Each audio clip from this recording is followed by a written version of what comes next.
micro est branché, mon micro est branché. Voilà. Mais bon, comme je vous ai dit, j'avais une grande voix, donc on m'entendait. Je voudrais en tout cas lire ces 5 versets qui se trouvent donc dans la fin du chapitre 10. C'est l'histoire de Marthe et de Marie. Alors vous l'avez sûrement souvent entendu, cette histoire de Marthe et de Marie. Et je réfléchissais un peu à comment aborder ces 5 versets de la parole de Dieu et quel titre pourrais-je donner à cette histoire qui se trouve uniquement dans l'évangile de Luc. Donc il n'y est pas ailleurs, même si Marthe et Marie sont cités dans d'autres passages de la Bible, mais cette histoire se trouve uniquement dans l'évangile de Luc et je cherchais un peu quel titre pourrais-je donner à ces 5 versets. Alors le titre, c'est une question. Quelles sont vos priorités? Voilà la question que je voudrais vous poser par rapport à ce texte. Quelles sont vos priorités? Comme Jésus était en chemin avec ses disciples, il entra dans un village et une femme nommée Marthe le reçut dans sa maison. Elle avait une sœur nommée Marie, qui s'étant assise aux pieds du Seigneur, écoutait sa parole. Marthe, occupée à divers soins domestiques, survint et dit, « Seigneur, cela ne te fait rien que ma sœur me laisse seule pour servir? Dis-lui donc de m'aider. » Le Seigneur lui répondit, « Marthe, Marthe, tu t'inquiètes et tu t'agites pour beaucoup de choses. Une seule chose est nécessaire. Marie a choisi la bonne part qui ne lui sera point ôtée. » Prions. Seigneur, je voudrais te remercier pour ces quelques versets qui se trouvent dans ta parole. Il y a sûrement dans ce passage beaucoup d'applications à retirer et sûrement aussi beaucoup d'enseignements à retirer. Seigneur, ces 2 personnes ont marqué la période de ton ministère ici-bas sur cette terre et je découvre avec le temps, Seigneur, que elles ont été importantes. Et parfois je me dis, on oublie ces choses-là quand on prêche la parole, Seigneur, c'est que elles ont marqué leur temps. Et je trouve aussi que, au travers de ces 2 personnes, Seigneur, elles doivent aussi marquer notre temps au XXIe siècle. Alors, Seigneur, que l'enseignement qui va être apporté ce matin soit l'occasion de réfléchir à ces 2 personnes et de pouvoir essayer de comprendre les priorités de nos vies, Seigneur. À toi en revienne toute la gloire. Au nom du Seigneur Jésus-Christ. Amen. Les réseaux sociaux sont très importants aujourd'hui. Vous comme moi, on aime bien promener dans les réseaux sociaux et je m'aperçois que quand on partage certaines choses, aujourd'hui, souvent les partages que vous faites dans les réseaux sociaux, vous allez mettre l'accent en tout cas sur certains chants que vous avez écoutés dans un site. J'ai un ami qui est à Moissy-Cramayel. La plupart des choses qu'il m'envoie, ce sont des sites, des sites antillais, avec des chants antillais, pour ne citer que Joël Kandal. Il m'envoie régulièrement des chants et je dois, honnêtement, quand je les écoute, j'ai envie de zouker avec eux. Et donc c'est normal, c'est-à-dire le chant a pris une place très importante, autant dans notre vie chrétienne que dans la vie quotidienne en réalité, puisque les choses que nous partageons souvent, en général, je dis pas tout le temps, mais en général, ce sont des chants que vous avez entendus à droite, à gauche. Dit, tiens, je vais envoyer ça à un pasteur, si peut-être un jour il aurait envie de mettre ça dans son église. Oui, oui, il n'y a pas de problème. J'aime chanter. Depuis le début de ma vie chrétienne, j'ai appris à chanter et j'aime chanter au sein de l'église. Mais est-ce que chanter est toute ma vie chrétienne? Soyons honnêtes, vous chantez pas tout le temps. À moins que vous aimez ça et que matin, midi et soir, au petit déjeuner, allez mon mari, je vais te chanter un chant qui va rester dans ton esprit. Ça nous arrive souvent de faire ça, mais on chante pas tout le temps, n'est-ce pas? Heureusement, hein? On passe pas tout le temps du chant, quoique certains voient que par ça. Et je comprends. Je ne veux pas minimiser ce rôle important au sein de l'Église, mais je ne veux pas non plus prétendre que c'est toute ma vie chrétienne. Le chant n'est pas toute ma vie chrétienne. Il y a d'autres priorités dans ma vie chrétienne. J'aime chanter, j'aime passer du temps dans le chant, j'aime louer le Seigneur. Et dans nos églises, on a pris l'habitude de faire 50-50. 3/4 de chant, 3/4 de prédication. Quand c'est possible, hein? 3/4 de prédication. Mais tout n'est pas chant. Je suis persuadé, quand vous mangez vos assiettes, vous ne chantez pas. Vous avez la bouche pleine. À moins que vous mémorisez dans votre esprit des petits cantiques qui sont là encore dans votre esprit. Mais quand vous mangez, n'est-ce pas, vous ne chantez pas. Vous chantez peut-être avant, vous chantez peut-être après, mais au cours des repas, vous chantez pas, n'est-ce pas? Dans votre travail où vous êtes, si vous travaillez, n'est-ce pas? Vous chantez pas non plus que des chants chrétiens. Il n'y a pas que le chant, n'est-ce pas? Il n'y a pas tout le temps du chant. Alors, sans minimiser cet aspect-là, parce que c'est pas le but ce matin de ma prédication de dire vous en faites de trop avec les chants, c'est pas mon but, mais c'est de comprendre un petit peu nos priorités en tant que chrétiens dans notre vie personnelle. J'aime chanter, mais j'aime aussi communiquer le message de l'Évangile à quelqu'un qui n'est pas dans le Seigneur. J'aime ça. J'aime passer du temps dans la louange, j'aime passer un temps à écouter de la musique, mais j'aime aussi communiquer le message de l'Évangile. C'est très important pour moi de parler à quelqu'un qui n'a pas Jésus-Christ dans son cœur et de lui dire, si tu n'as pas Jésus dans ton cœur, tu vas mourir pour l'éternité. C'est très important pour moi de le dire. Donc, communiquer l'Évangile. C'est très important aussi pour moi de servir avec compassion envers ceux qui souffrent. Vous savez, le Seigneur m'a toujours montré que le ministère c'est particulier, le ministère pastoral. Mais ça implique un réel engagement. Vous savez, quand il y a quelqu'un qui vous téléphone et qui vous dit, écoute, j'ai un meuble à déménager, moi, la question, elle se pose même pas.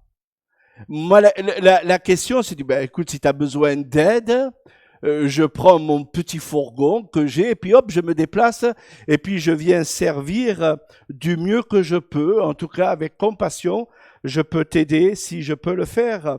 Donc, je veux servir envers ceux qui souffrent. Et c'est important de le faire. Autant que c'est important de chanter, sans minimiser cette affaire-là, n'est-ce pas? Sans minimiser cette affaire-là, c'est aussi important. C'est important aussi de manifester de la miséricorde envers nos semblables. Comme Jésus l'a fait. Jésus avait de la compassion pour les personnes qu'il rencontrait. Est-ce que j'ai de la compassion envers les personnes que je rencontre? C'est important, n'est-ce pas, de manifester au XXIe siècle, dans ce monde troublé, dans un monde où on l'a dit ce matin, je ne le dis pas personnellement moi tous les jours, mais où il n'y a pas la paix. Il y a réellement le trouble et on a besoin de montrer la différence vis-à-vis de ce monde qui nous entoure. C'est important, n'est-ce pas, de manifester la miséricorde de Dieu dans ce monde. Alors, avant de nous présenter à ce monde, eh bien, nous avons aussi besoin de nous rappeler que prendre un temps avec le Seigneur est important. Et dans cette histoire, on voit deux personnages. Un personnage qui était à l'écoute de Jésus et un autre personnage, pour employer une expression tout à fait du 21e siècle. Je ne suis pas persuadé que Jésus aurait dit cette expression, mais je m'appelle Nicolas Bianco et je peux me permettre de dire ce genre de citation, une agitée du bocal. Une personne dispersée, une personne qui va recevoir du monde et qui va se dire « Hey Seigneur, j'ai une sœur qui vient même pas m'aider. S'il te plaît, interpelle-la pour lui apprendre les bonnes manières pour qu'elle vienne m'aider parce que j'ai besoin d'aide. » Mais il faut reconnaître que c'était réellement une personne qui était agitée du bocal, dispersée dans l'action qu'elle est en train de faire. Alors, nous avons cette Marie est mentionnée dans la Bible 3 fois, et nous voyons que souvent elle est assise aux pieds et écoute le Seigneur. Là, je viens de vous citer Luc chapitre 10, verset 39, mais Marie est souvent à l'écoute de notre Seigneur. Je voudrais vous donner un autre passage. Elle se jette aux pieds de Jésus quand elle a entendu et que le malheur vient chez elle, quand le décès de son frère, Jean chapitre 11, verset 32, elle a couru vers le Seigneur et elle s'est jetée aux pieds du Seigneur pour lui partager donc ce malheur. Mon frère est décédé. Le seul endroit où il y a le verset le plus court de toute la Bible, Jésus pleura, verset 35. Elle adora par se mettre aussi aux pieds de Jésus, le chapitre qui précède, le chapitre 12, verset 3, où on voit que Marie va prendre un parfum de grand prix et va le verser aux pieds de Jésus. Encore une fois, elle est aux pieds de Jésus en train de lui verser un parfum. Avec le constat de ces trois faits, eh bien, je me suis aperçu que les épisodes que nous voyons de Marie, elle est toujours aux pieds de Jésus. Il y a toujours eu un épisode d'odeur. Tout d'abord, la première odeur. Enfin, j'ai jamais assisté à un repas juif, mais sûrement il devait y avoir du houmous, ou du falafel, sûrement, ou des produits locaux, Et il devait y avoir une bonne odeur dans la cuisine. Jésus sûrement a enseigné, mais il y avait sûrement une bonne odeur. Vous savez, mon épouse comme moi-même, quand on prépare la cuisine, il y a des odeurs, n'est-ce pas, qui surgissent de notre assiette.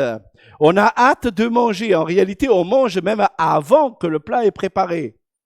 Mais, n'est-ce pas, les odeurs ont une importance, n'est-ce pas? Et Marie, elle est là au pied de Jésus pendant ce temps que Marthe est dans son agitation. Nous voyons aussi qu'il y a une odeur de mort. Marie vient de perdre son frère. Et la seule chose qu'elle fait, c'est que quand elle voit le Seigneur, elle court et elle dit, voilà, j'ai perdu mon frère Lazare. Et le Seigneur va la rassurer. Et en même temps, il y a une odeur de parfum. Alors, je ne connais pas le parfum qu'il y avait à l'époque, sûrement pas ceux qui sont aujourd'hui. La seule chose que nous savons, c'est que c'était un parfum de grand prix et elle oignit Jésus à ses pieds. Donc, Marthe et Marie sont souvent opposés dans la Bible et chacun a sa personnalité. Une agitée et une qui écoute. Une personne qui est complètement perdue dans son agitation et une personne qui écoute. Et nous sommes un petit peu comme ça, vous savez, quand je lis la Bible, moi j'aime bien dire, eh bien voilà, Seigneur, je viens de lire 5 versets, quelle application dans ces 5 versets je puis prendre aujourd'hui? Est-ce que je suis une agitée du bocal, pour reprendre l'expression que j'ai dit à un moment donné, ou est-ce que je suis une personne qui apporte la paix? Est-ce que je suis quelqu'un qui t'écoute et qui apporte la paix après, par la suite? Je ne pense pas que le Seigneur veut qu'on prenne l'un comme l'autre. C'est vrai qu'on a chacun notre personnalité, mais je ne pense pas que le Seigneur veut qu'on prenne l'un comme l'autre. Je pense que il nous arrive parfois d'être des personnes agitées. Je suis en face de personnes qui sont comme moi. Il m'est arrivé d'être agité dans ma vie. Et croyez-moi que des fois, je suis très agité. Mon épouse est là, vous pouvez lui en parler, mais je suis une personne parfois très agitée. Mon bocal doit être remis en place parfois. Et parfois, c'est vrai, je dois le reconnaître que je manifeste un peu la paix. Pas tout le temps, mais je manifeste parfois la paix. Je suis à l'écoute de mon Seigneur. Je veux que dans ma vie se manifeste la paix, dans mon quotidien, dans ma vie de tous les jours, que je prenne la voiture ou que je sois à la maison avec mes enfants, avec mes petits-enfants. Je veux manifester la paix. C'est important de manifester la paix, d'être à l'écoute de Dieu et de dire, ben voilà, j'ai écouté Dieu, maintenant je mets en pratique la parole de Dieu. Au XVIIe siècle, il y a 2 frères qui ont marqué la réforme. Ces 2 frères, l'un s'appelle John et l'autre Charles Wesley. Ce sont des personnes qui ont marqué la réforme au XVIIe siècle en Angleterre. John était le fondateur du mouvement méthodiste en Angleterre au XVIIe siècle. Et vous avez Charles a été un prédicateur, mais en même temps un compositeur. Durant toute sa vie, ce monsieur a écrit 6500 cantiques. Vous pouvez imaginer un petit peu dans les églises, il y avait de quoi chanter le dimanche matin. Le chant avait une importance pour Charles Wesley et des chants connus, des chants que nous chantons encore aujourd'hui. J'en ai trouvé 3 en tout cas dans notre À toi la gloire, sûrement il doit y en avoir d'autres, mais 3 que nous chantons encore aujourd'hui au XXIe siècle dans À toi la gloire. Chrétien, réjouis-toi. Le numéro 341, c'est Charles Wesley qui l'a écrit. Et nous le chantons encore aujourd'hui. C'est-à-dire, il a écrit ce chant au XVIIe siècle, il a été amélioré, parce que la musique du XVIIe siècle n'était pas la musique d'aujourd'hui, mais aujourd'hui, nous le chantons encore. Nous chantons encore « Seigneur, que n'ai-je mille voix ». Le numéro 76, c'est Charles Wesley qui a écrit ce cantique au XVIIe siècle. Nous chantons encore un autre cantique à Noël, le numéro 96, sur À toi la gloire, écoute le chant des anges. C'est aussi Charles Wesley qui a écrit ce cantique, que nous chantons encore au XXIe siècle. Donc les chants sont importants, n'est-ce pas? Puisque je vois que 300 ans, même plus que 300 ans, nous les chantons encore, ces chants, au XXIe siècle. Mais il a écrit un cantique. Je n'ai pas pu, pardonnez-moi, retrouver le nom de ce cantique. Pourtant, j'ai cherché, j'ai pris du temps dans les réseaux sociaux, mais j'ai pas trouvé. Mais voici ce que ce cantique dit. C'est un cantique que j'ai trouvé, en tout cas une strophe que j'ai trouvée dans un commentaire qui dit ceci: « Fidèle au commandement de mon Seigneur, je choisirai toujours la meilleure part. » Et il dit dans son cantique, servir avec les mains consciencieuses de Marthe et aimer avec le cœur de Marie. Ça illustre tout à fait l'introduction que je veux apporter ce matin. Le Seigneur désire que nous ayons autant une attitude d'adoration, d'être à l'écoute de notre Seigneur, d'être au pied du Seigneur, et en même temps d'être parfois une personne en action dans le service.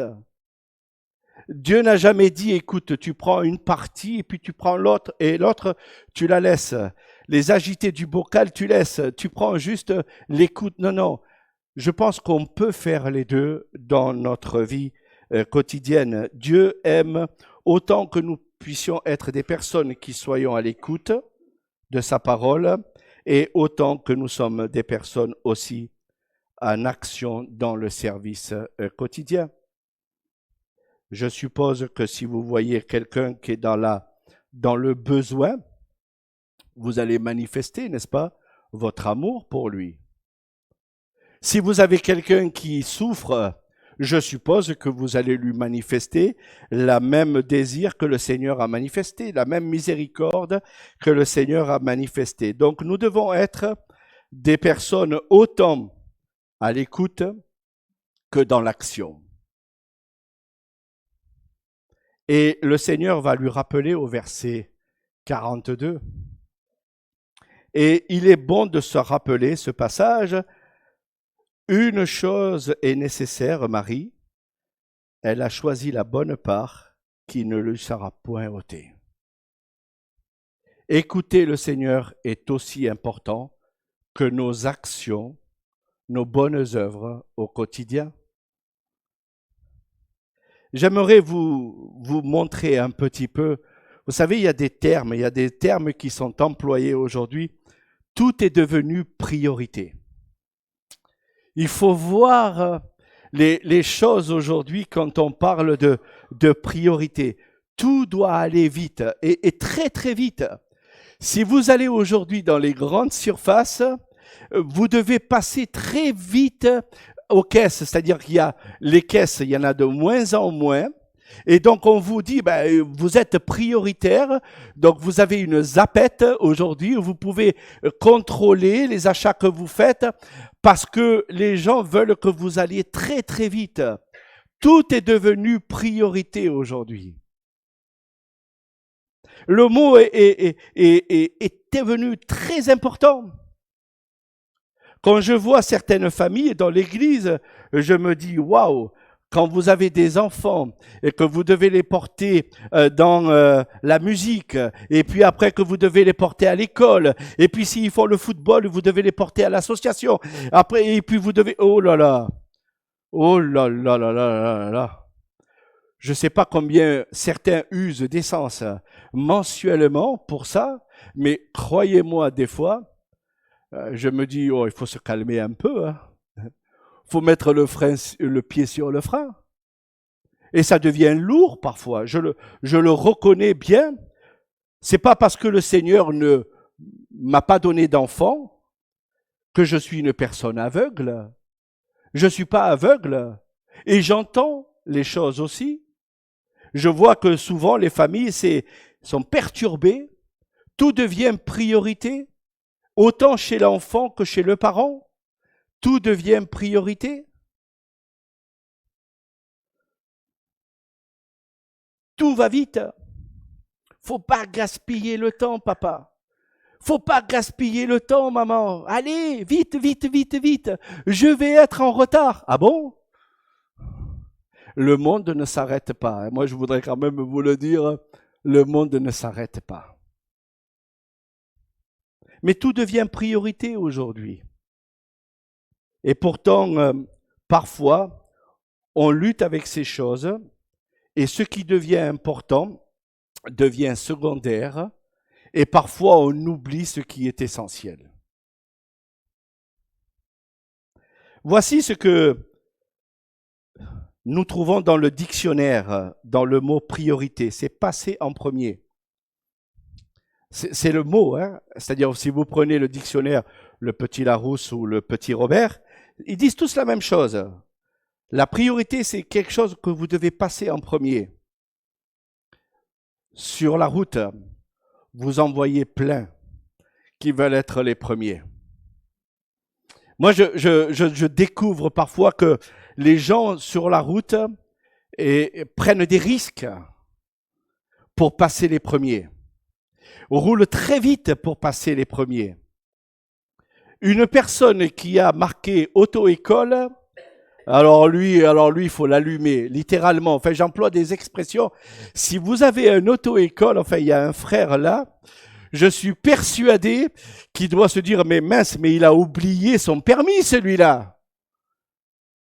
Mais combien de fois, quand on voit un auto-école, alors lui, si on peut le doubler, ligne droite ou pas ligne droite, stop ou pas stop, lui, il n'a plus la priorité. On a oublié que nous étions, nous aussi, dans ce véhicule il y a quelques années en arrière.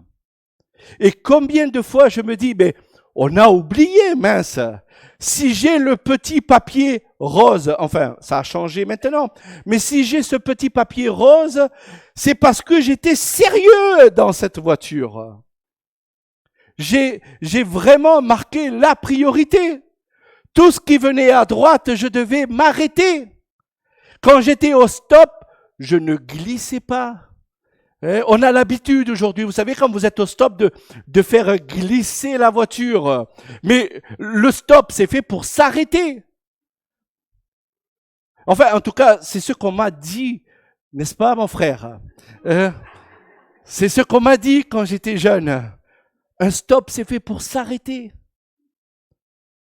Et nous avons comme ça ce comportement qui parfois nous fait oublier la priorité avec le Seigneur. Voici ce que ce que David, pas l'apôtre Paul le dira après, mais voici la priorité de David.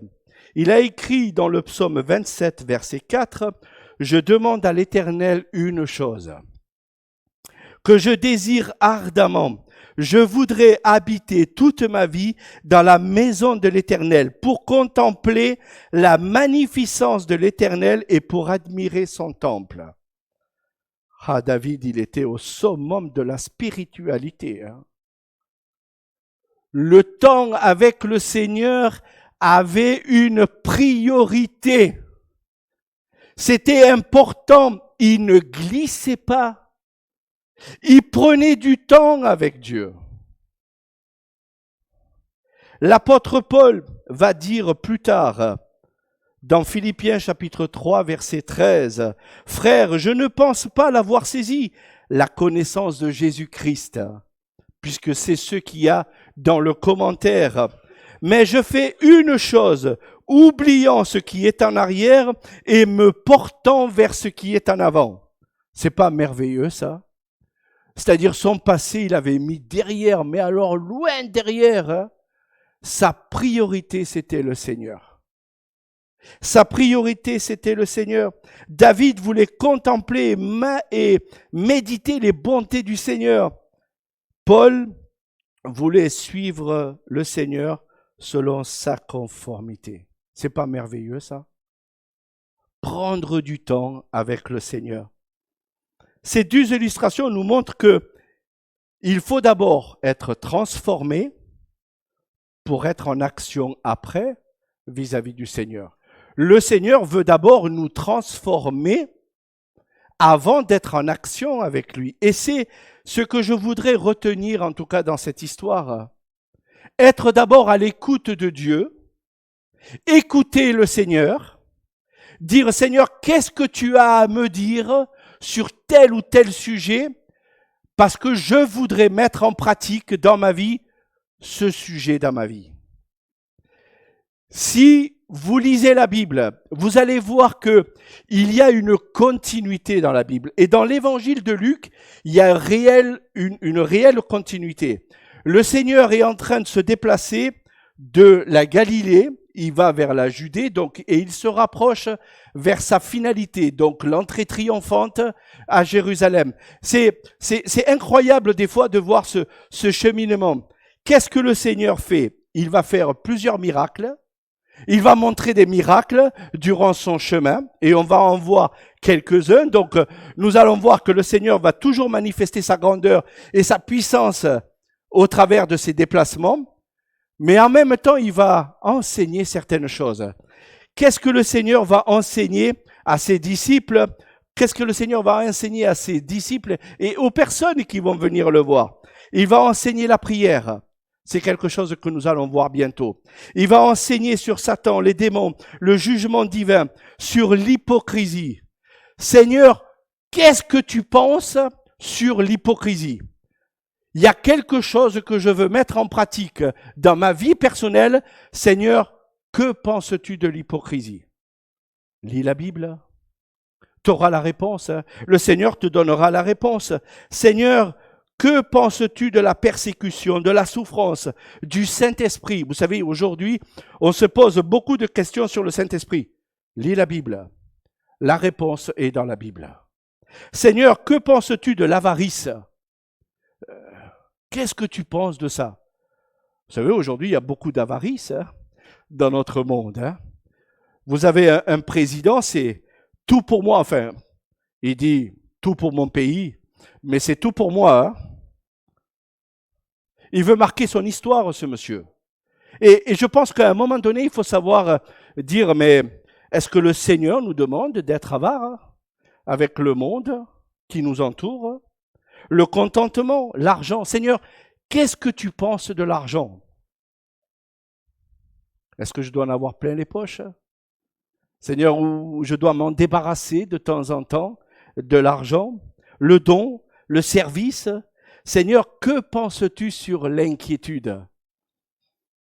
Qu'est-ce que tu penses, Seigneur, sur l'inquiétude? Combien de fois ai-je entendu ça dans mes relations pastorales et avec les personnes qui m'entourent souvent? Seigneur, Nicolas, qu'est-ce que tu penses sur l'inquiétude? Alors je dois le confesser que des fois, de leur dire gentiment, et il y a quelques personnes qui pourraient le témoigner ici, je leur dis des fois, mais je suis autant inquiet que vous. Si vous pensez que je ne suis pas quelqu'un d'inquiet, Richard me connaît depuis quelques années, quand on fait la réunion des anciens, je manifeste mon inquiétude, n'est-ce pas Richard? Il pourrait confirmer un petit peu. Il a un geste d'amour, mais chez nous, on pense que la sardine, elle est comme ça. Et voyez-vous, des fois, je me dis, mais je suis autant inquiet que vous. Et je me dis, mais Seigneur, qu'est-ce que tu penses, toi, de l'inquiétude? Qu'est-ce que tu penses sur l'unité, la droiture, la sainteté, la justice divine, l'humilité, l'orgueil? Qu'est-ce que tu penses, Seigneur, de tout ça? Eh bien, en lisant la Bible, en prenant du temps avec le Seigneur, vous allez découvrir que c'est important. Dieu veut nous enseigner, Dieu veut nous corriger, Dieu veut nous convaincre, Dieu veut nous instruire. Et je pense que cette personne qui était au pied de Jésus avait besoin d'écouter le Seigneur et de mettre en pratique après, par la suite. Écouter Jésus, recevoir de Jésus et mettre en pratique. Alors, laissez-moi vous montrer un petit peu, assez rapidement, une Marie attentive. Je pense qu'on a besoin, parfois, de nous le rappeler dans ce monde agité, qu'on a besoin, de temps en temps, d'être à l'écoute de notre Seigneur. De se dire, Seigneur, qu'est-ce que tu as à me dire dans telle ou telle situation? Quel est l'enseignement que tu veux me donner? Quelle est l'attitude que je dois mettre en pratique dans ma vie? Quel est le comportement que je dois changer dans ma vie personnelle? Parce que je sais très bien que je ne suis pas quelqu'un de parfait et qu'il y a des choses que je dois changer dans ma vie.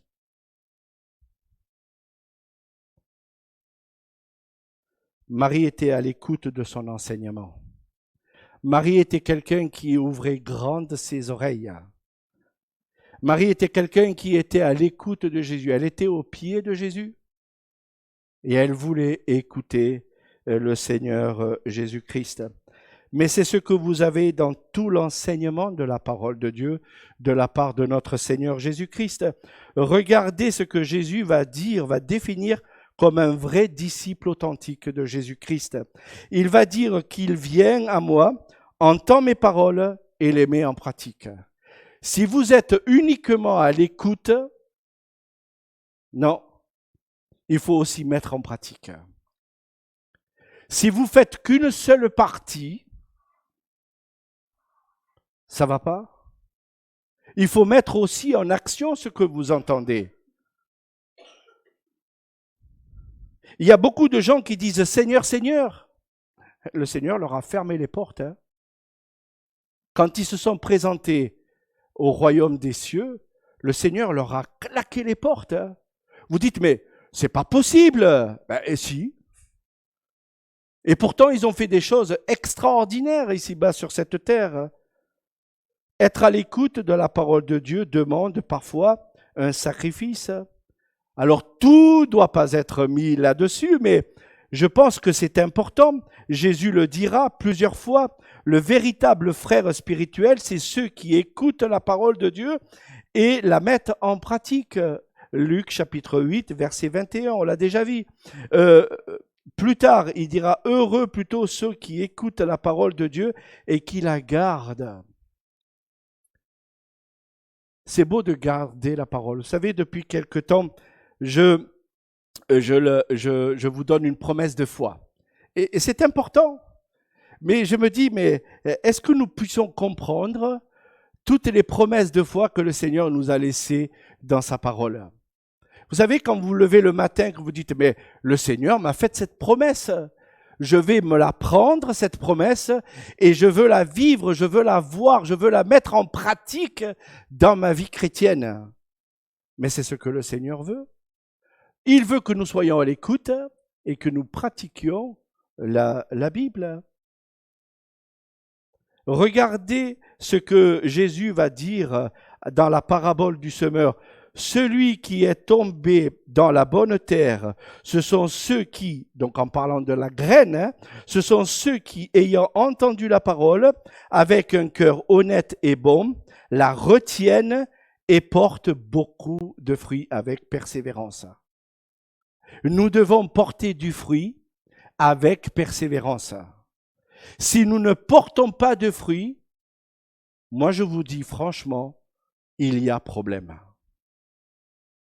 C'est bien beau de lire 3 fois par an la Bible, mais si vous êtes que des intellectuels de la Bible, cela ne sert strictement à rien.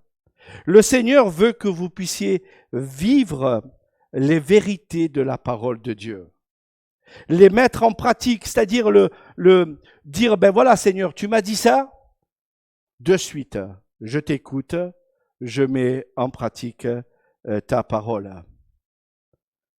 Donc nous devons être des maris, être à l'écoute de la parole de Dieu. Deuxième sœur, c'est Marthe, la dispersée, l'agitée du bocal. Enfin, pour avoir fait de la restauration pour un grand nombre, croyez-moi que l'agitée du bocal, je l'ai été plusieurs fois. Des fois, je me disais, mais est-ce que je vais pouvoir finir ou pas finir le menu, le repas, le ceci, le cela? Enfin, quand vous faites à manger pour 1 ou 2 ou 10, c'est une chose. Hein? Quand vous faites à manger pour 1000 personnes, hein, croyez-moi que ça change. Hein? Et il y avait du monde. Hein? Jésus avait 12 disciples, plus les personnes qui l'accompagnaient. Il devait y avoir sûrement beaucoup de monde autour. Et est-ce qui n'aurait pas compris Marthe? Enfin, moi je ne sais pas, je vous pose la question. Est-ce que vous n'auriez pas compris Marthe? Jésus passe avec 15 personnes. Allez, à midi, spaghetti bolognaise. Ah bon? Ouais, spaghetti bolognaise, Nicolas. Dépêche-toi, vite, vite, vite. Non, mais j'ai que 500 grammes. Vite! Il y a 15 personnes à nourrir. Vous savez, avec 1 kilo, on ne nourrit pas 15 personnes. Hein. Et des fois, je me dis, mais moi, je comprends l'agité du bocal qui était Marthe. Je me dis, elle était préoccupée par les affaires de la vie. Elle était distraite, affolée. C'est littéralement le mot que nous voyons en grec. Elle était dans la panique. Elle était affolée. Et le Seigneur est obligé de la reprendre, de lui dire, tu t'inquiètes et tu t'agites pour beaucoup de choses. Et je pense qu'on a besoin, n'est-ce pas, de nous rappeler parfois certains ordres dans nos vies personnelles, certaines priorités. Et je pense que Marthe avait besoin que Jésus lui rappelle certaines priorités. Ça ne veut pas dire qu'il a minimisé le service de Marthe. Il n'a pas minimisé le service de Marthe, mais en même temps, il lui a rappelé certaines priorités. Vous savez, dans notre société aujourd'hui, enfin, je parle à des gens qui travaillent longtemps et souvent. Aujourd'hui, on passe un tiers au travail, un tiers à dormir, et un autre tiers, vous faites parfois ce que vous voulez. Mais c'est énorme de passer un tiers au travail. Mon épouse, quand elle me dit que son directeur l'appelle pour lui dire « Écoute, demain, il va falloir que tu fasses 12 heures. » Waouh! J'ai fait 12 heures déjà. C'est long. C'est long. Et je me dis, mais on passe un tiers de notre vie au travail. Un tiers de notre vie. Je connais des gens, et encore récemment, on a entendu un témoignage, je ne l'invente pas, c'est pas moi qui le dis. Vous avez un Thierry Ardisson qui est décédé il n'y a pas longtemps, il y a quelques jours. Vous savez ce qu'il a dit à la radio? J'ai sacrifié ma famille et mon travail, pour mon travail. C'est-à-dire que ce monsieur a réussi, aux yeux de certains, il n'était pas aimé par tous, mais il a dit à un moment donné, j'ai sacrifié ma famille pour mon travail. Mais combien d'entre nous, parfois, faisons cela? Combien d'entre nous, parfois, oublions les priorités dans notre vie personnelle? Combien d'entre nous, parfois, disons, mais non, mais c'est pas important, ça. C'est pas prioritaire, ça. Si mon travail, si mon patron me demande de faire 10, 12, enfin, je sais qu'il y en a qui font carrément le tour du cadran. Mais je me dis, mais c'est lourd parfois. Enfin, je ne sais pas, vous, des fois, vous vous dites quand vous rentrez à la maison qu'il faut s'occuper encore du repas, du foyer, des devoirs, des ceci. Je me dis, mais c'est lourd parfois. Le Seigneur ne nous a jamais demandé de sacrifier notre famille pour notre travail. Le Seigneur nous demande simplement d'être équilibrés, d'avoir des priorités dans notre vie. Et ça, je pense que c'est important.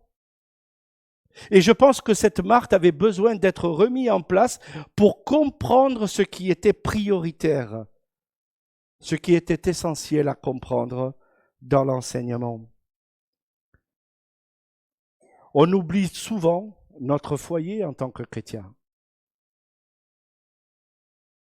On oublie souvent nos enfants en tant que chrétiens. On oublie ce qui est prioritaire. Dieu, bien sûr, nous a donné un job. Et Dieu veut qu'on travaille. De toute façon, la Bible dit clairement que celui qui ne travaille pas ne mange pas. Il devrait jeûner. Il devrait jeûner, celui qui ne travaille pas. M'auriez dit ça à moi il y a quelques années en arrière. Non, non, non. Moi, jeûner, négatif. Mais je crois qu'à un moment donné, il faut savoir remettre les choses à leur place. Le Seigneur nous demande des priorités, et les priorités sont importantes, n'est-ce pas? La fidélité à la maison, du sol au plafond. Vous savez, j'ai connu des gens dans le passé et encore aujourd'hui, ils remplissent, et personnellement, je remplis aussi beaucoup de choses dans ma maison. Je remplis beaucoup de choses dans ma maison. Des choses parfois qui ne servent strictement à rien. Des choses, je me dis, mais pourquoi tu as ça dans la cave puisque tu t'en sers pas? Et je remplis, je remplis, je remplis. Du sol au plafond, en sachant très bien que de toute façon, dans mon cercueil, il n'y aura pas de place pour toutes ces choses. Et je remplis, je remplis. Parce que j'oublie parfois ce qui est prioritaire. La Bible nous dit que l'homme ne vit pas de pain seulement, mais que l'homme vit de tout ce qui sort de la bouche de l'Éternel. Je pense que c'est important de savoir dire, voilà, Seigneur, je retiens la leçon, je suis d'accord avec toi, j'ai manqué la priorité. Est-ce que vous pensez que l'un et l'autre ont compris la leçon? Vous connaissez la Bible, hein? Jean chapitre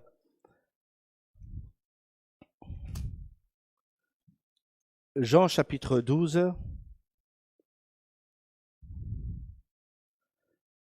Et voici ce qu'il est dit. 6 jours avant la Pâque, Jésus arriva à Béthanie, où était Lazare, qui avait ressuscité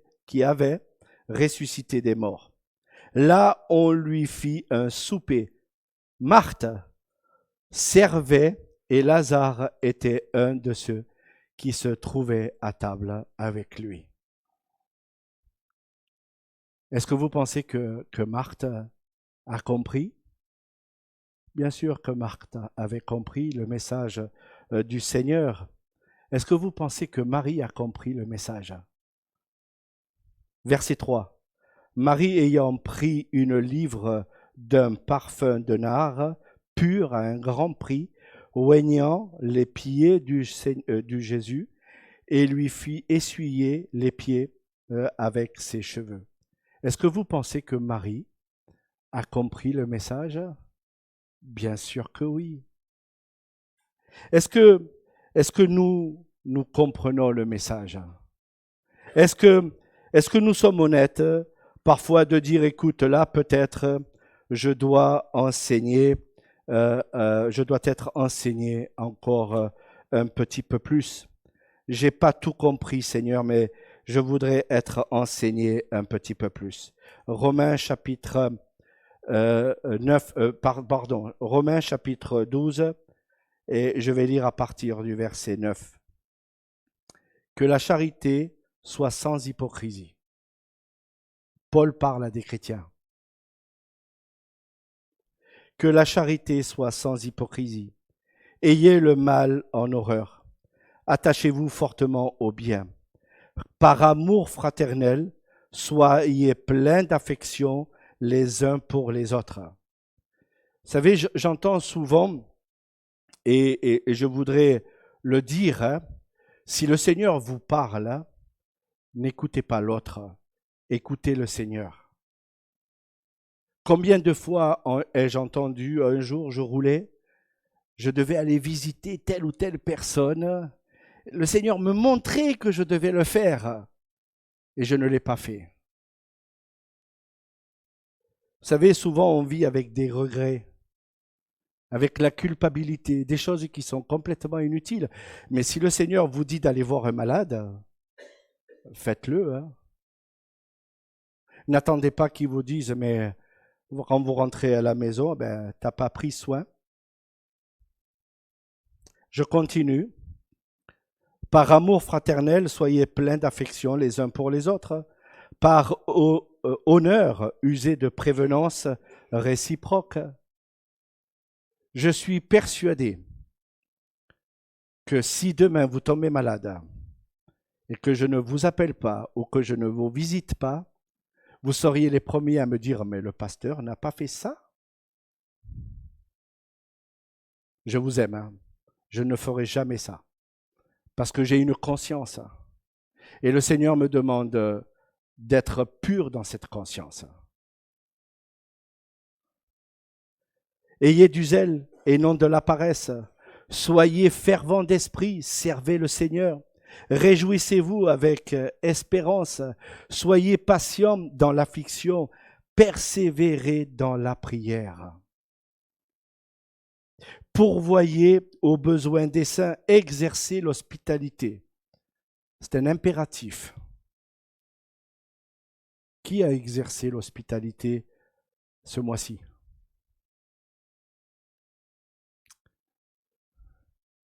Je veux dire, moi je suis repris hein, quand je lis ces 2 versets dans la Bible. Hein. Je ne sais pas pour vous. Hein. Moi, je suis repris dans mon cœur. Hein. Je dois exercer l'hospitalité. Le Seigneur me demande d'exercer l'hospitalité. C'est un impératif. Je dois ouvrir ma maison à l'autre.